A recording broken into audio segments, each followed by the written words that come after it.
কংথং গ্রামটি ভারতের মেঘালয় রাজ্যের পূর্ব খাসি পাহাড়ে অবস্থিত। সবুজ পাহাড় আর ঘন জঙ্গলে ঘেরা গ্রামটি সমুদ্রপৃষ্ঠ থেকে প্রায় ৫,০০০ ফিট উঁচু।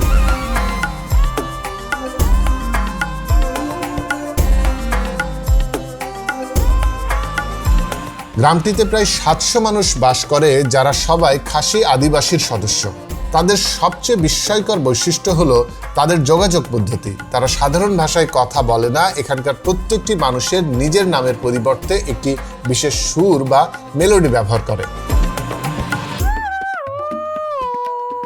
কেউ কাউকে ডাকতে চাইলে নাম ধরে নয়, বরং সেই সুর বাজিয়েই ডাকে। কংথংয়ের শিশুদের সাধারণত ৩টি নাম থাকে, ৩ ধরনের। আমাদের মতো একটি সাধারণ নাম, একটি ছোট সুর এবং একটি দীর্ঘ সুর। এই বিশেষ ধরনের যোগাযোগ পদ্ধতির একটি মনস্তাত্ত্বিক ও ভাষাগত দিকও রয়েছে।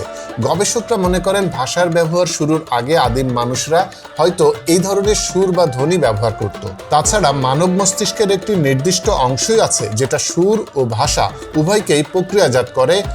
এ থেকেই বোঝা যায় যে মানব ইতিহাসে সুরভিত্তিক যোগাযোগ কোনো নতুন ঘটনা নয়।